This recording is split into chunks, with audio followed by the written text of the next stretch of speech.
Hello, everyone, and welcome to today's edition of Horse's Mouth Live. My name's Ellen Rogin, and as always, I bring in great guests who have fabulous information to help you in every area of your life, especially your business. And we're going to talk about a topic today that I don't know if we've ever talked about on the show. If we did, it was many, many years ago. And it's about the importance of our health and how that affects our business success and our wealth. And I'm very excited about our guest, Lauren McLaughlin, who I met through an advisor that I know, Lee, who has been through many of my programs and just a fabulous person, and thought very appropriately that Lauren and I would have a great connection. And when I heard about what the work that she does with her clients, I invited her to come on the show, and luckily she said yes. So let me give you a little bit about her formal background. Lauren McLaughlin is a master Pilates instructor and a brain health trainer. We haven't heard of that before, but we all know how important that is because it affects everything we do. Lauren's a speaker and author, founder of Conscious Strong, and she helps her clients unlock the path to peak performance and enlightenment in everyday living and movement.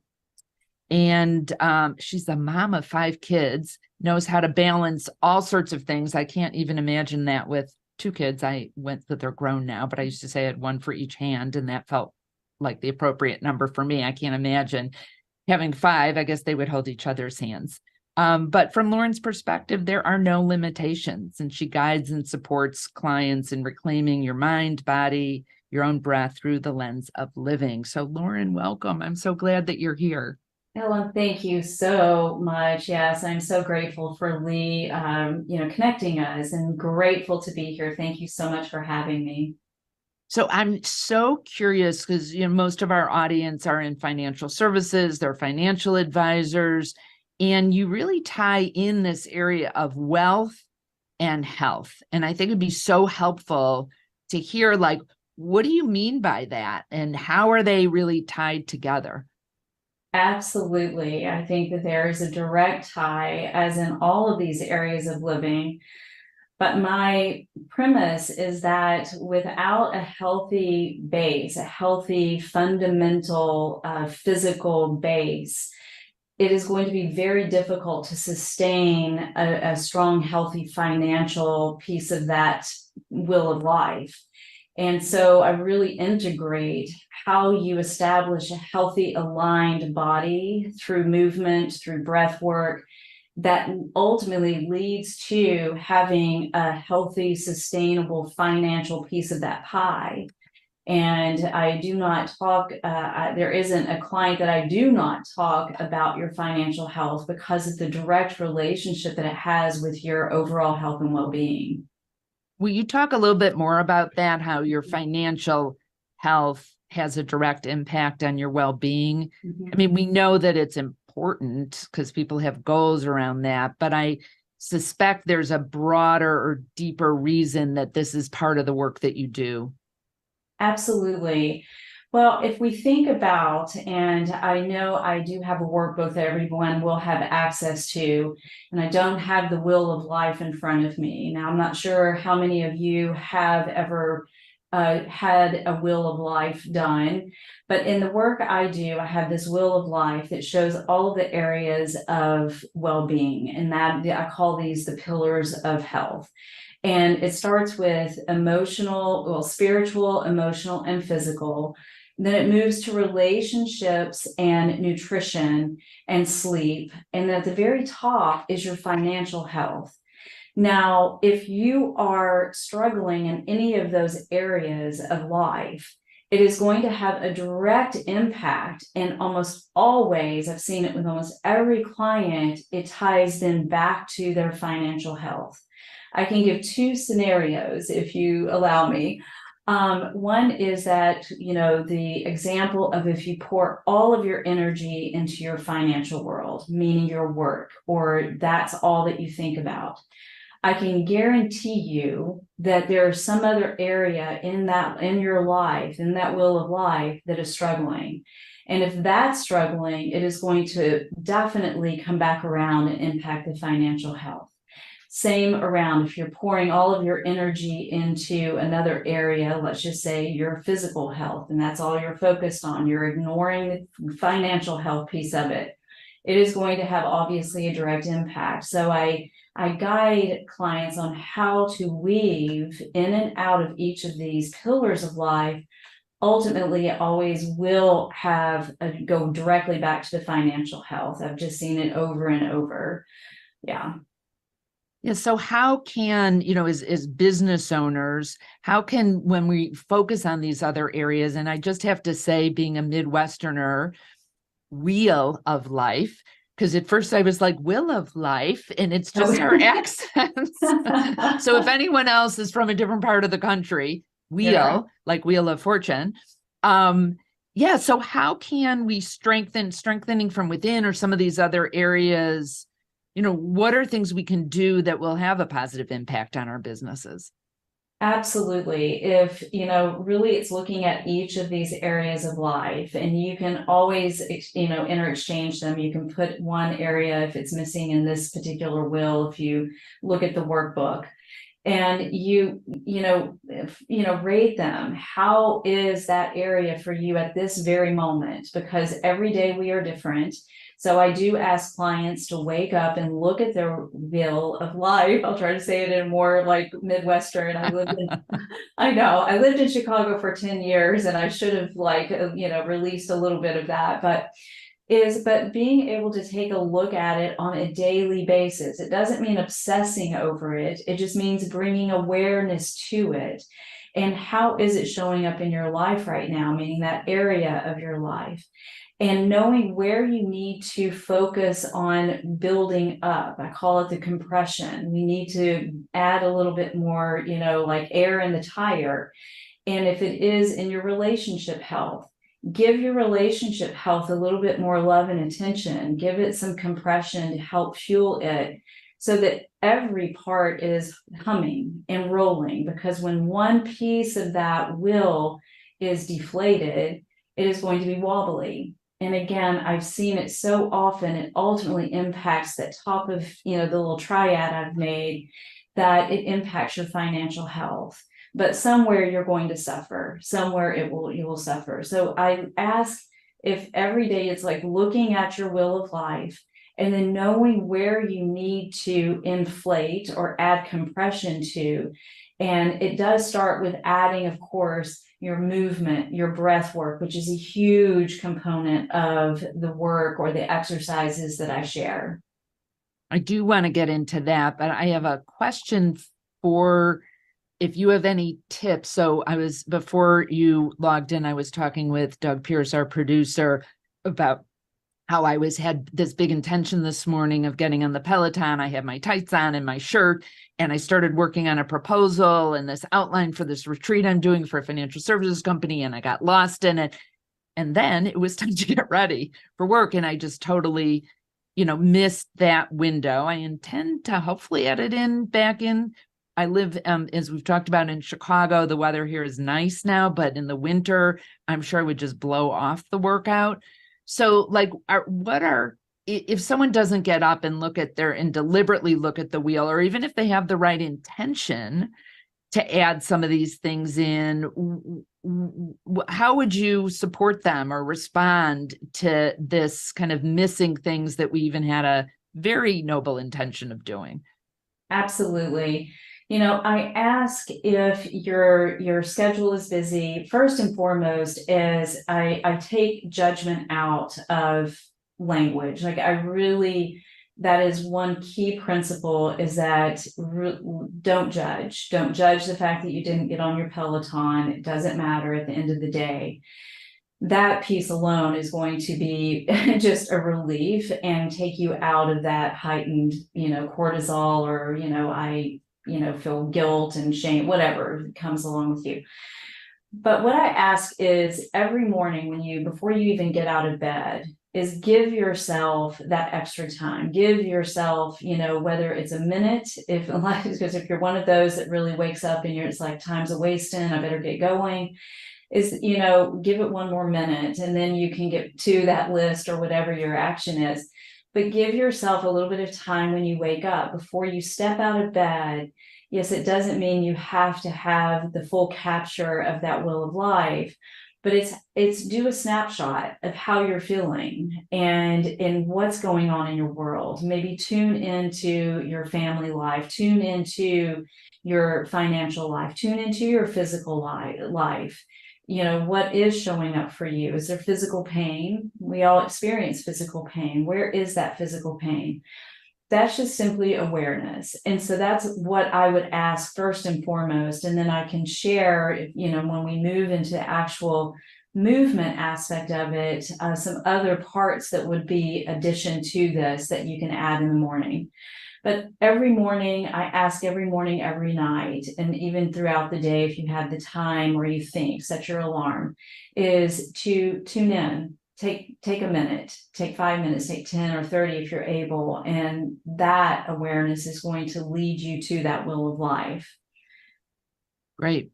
And I love that you said that. I have been a disciplined meditator. I can't get up in the morning and just jump out of bed. I'll just get up earlier if I have a flight to catch or something like that. I just find it such a beautiful time of day. So I appreciate that you shared that. And let's get into some of these practices. You said, you've told me in the past, there's like a number one movement that people can do that will help sustain their health and their wealth. Will you share that with us, please? Absolutely. Absolutely. That number one exercise or movement is your breath. And we so often forget about our breath because it's a beautiful automatic response that our human design gives us. And most of us are using it incorrectly. We're not taught how to breathe. We're not taught how to use our breath in doing various movements or practices. The breath alone is a movement. I refer to it the exercise within. And you meditate, so thank you so much for sharing that. Meditation is a beautiful practice. It's not always easy for many people. I've said over all my years, it's been the most difficult exercise to teach because we are caught up in, am I doing it correctly? But most often we are caught up here because we're in a hurry, we're fast, we're very short breath, right? So it's caught not just even in the chest, it almost gets stuck in the throat. If you notice throughout the day, you're reacting to whether it's a business meeting or you're driving down the road and someone cuts you off, you are going to automatically move to that very shortened breath. So learning how to tap deeper into the breath at any moment, even in that moment of someone cutting you off, is going to keep you from having that fight or flight reaction, that response, kicking in that sympathetic nervous system. There's a little bit of the teeny bit, which everyone usually has known that language, but the sympathetic nervous system is your fight or flight. That's when the alarm bells go off, and that is when your cortisol levels start going crazy. That is where we want to avoid because that's when your breath is stuck. When you can learn how to breathe and expand within, that is going to help you expand outward. And then that is going to be your gateway, your roadway to health, wealth, and financial health is going to be much stronger. Lauren, can you give us some instruction about ways to breathe that are most healthful and helpful for us? Absolutely. So I'll actually just take you through a quick breathing exercise. So when I take anyone through a breathing exercise, I'll ask if your legs are crossed, that you uncross the legs and you have your feet on the ground, on your floor, if able. You can do this standing as well. But what I ask is that you feel the ground. Now, when we inhale into this deep breathing practice, and this is one of many ways, I try to keep breathing just simple. It's breath work. I mean, there are so many different modalities that can also confuse a lot of us. So let's just really honor our breath and not make it a name or something else other than what it is.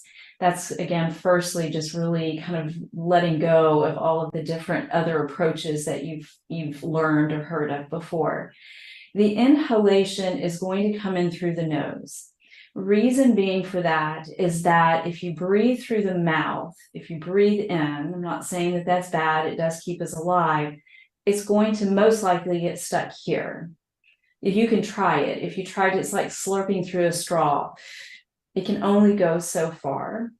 But because of the way our human design is, our beautiful body, is that if you're breathing in through the nasal passage, you're going to be able to carry your breath. And there's more science behind that, but I'm going to simplify it just for the sake of, is that you're inhaling through the nose so that you're able to take it in a lot deeper and to expand in all areas of your abdominal cavity and of course your diaphragm.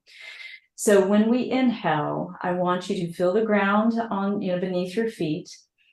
You inhale deeply through the nose, and I want you to visualize the breath going all the way into, I say, the back of the rib cage or down to the lower lobes of your lungs. When we exhale, I'm going to have us, you can do either through the nose or slightly pursed lips. You're going to exhale every bit of your breath out.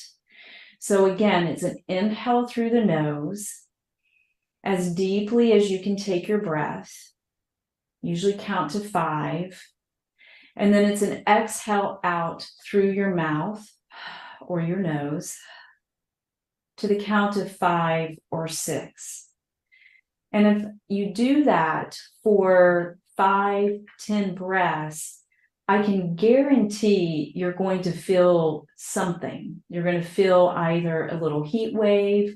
You may even feel dizzy if this is something new to you. You may feel a little like tingly. That's what I've heard a lot as well. So just honor that breath. Just know that it is helping to open up your system here.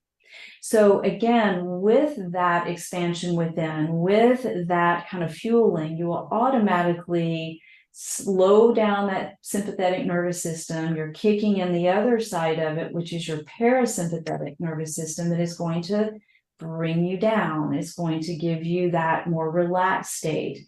And that is when you're going to be able to tap into, life a lot easier without it being disrupted by the fight or flight, shortened breath. Does that make sense? I hope that I was clear with that. No, it's perfect. It's great. And I was practicing as you were leading us through that. And just to bring it in to how you can use this in your business. One of the things, I actually just wrote a blog on this morning about the energy that we bring to meetings. And there's something called a fear pheromone that people can pick up on. And I don't think that many of us are very conscious about the energy that we're bringing to a meeting. And I know particularly financial advisors have a lot of stress. There's things they can't control, like the market volatility.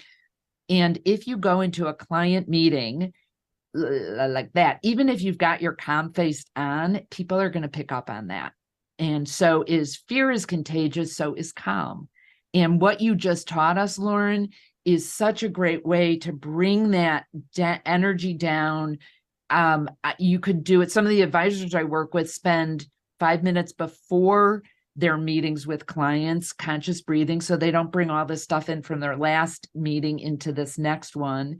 And I know you know, and for advisors to remember that when you do that, when you're focusing on the breath, you're becoming more present.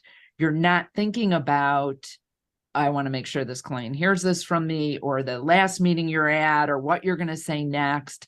So I really appreciate you sharing that practice and how incredibly important it is for you to have better interactions with the people that you're meeting with. Absolutely. So I happened to be in a meeting yesterday with a woman who has 30 horses and is almost like this horse expert. So we got on this whole conversation about horses. And she said, Lauren, did you know that a horse, and someone can correct if this is said incorrectly, I feel like this is what I heard her say, is that a horse can read your heartbeat like 600 feet away. It was something just outrageous. I was like, I did not know that. I knew the benefits and how, tuned in horses are. but I didn't realize that they are reading your heartbeat. And she said, here's a test, and it's something that we can all practice. I look forward to it when I'm around a horse again. She said, notice the closer you get to the horse, if you stop, the horse, one ear will flip. And what that means is that the horse is reading your heart rate, your heartbeat.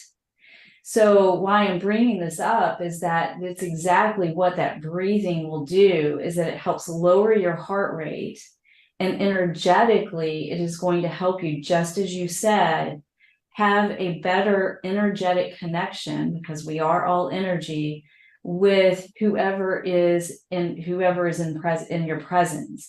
And that has a huge impact on business, as we know. I mean, a tremendous impact, because if you are going in with your heart rate, your sympathetic is high, you are fight or flight already, you are going to be turning away so many so many people by just your energy alone. So really kind of looking at that example of how in tune horses are, which I just didn't know that was knew their power, but how beautiful that we can relate it to our life and how we show up in our work life, in our business, but in any relationship, even if you take it home, just being able to pause. And as I said, the breath is the number one exercise. If we can master that, I can tell you, you're going to be mastering all of those areas of life. And I just want to reiterate this for advisors. Advisors that I work with initially think that clients are buying their planning, their expertise, and their products. That is not what clients buy from you. They're buying your energy, and they're buying how they feel about themselves when you're in your presence. People buy energy. They don't buy those other things. And so what Lauren's teaching us today is crucial and so easy, right? Doesn't cost anything. We have our breath, hopefully, with us all the time. So I know, Lauren, you also talk about flow and flow in life, and we all want to be more in the flow and make things easier. How do you, can you talk a little bit more about this from your perspective about living life? Absolutely. Absolutely. There was a doctor, I'm going to call him Mihai. I really struggle, pronouncing his name. He actually was he was a professor at the University of Chicago, and he wrote and studied flow. And I just really found him so fascinating and researched him, or just studied a lot of his work of flow, and how establishing, this sense of flow in your everyday life, meaning that you're able to move through a lot of resistance without it completely disrupting your life.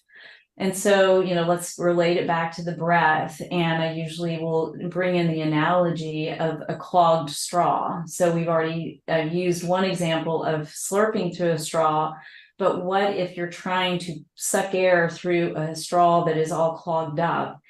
That is truly what your flow in life, if you're internally stuck, and your internal system is not in a state of flow, meaning maybe the breath, you're moving, your relationship with yourself, your body, it's going to be next to impossible, or it's not sustainable, to create that flow in life, as we've been sharing some examples.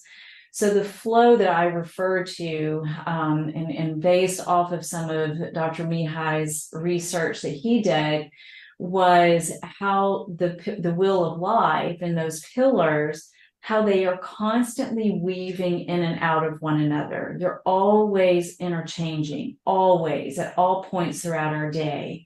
Some may be touching more than others at a given moment, and whereby we're not thinking about our nutrition right here in this exact moment.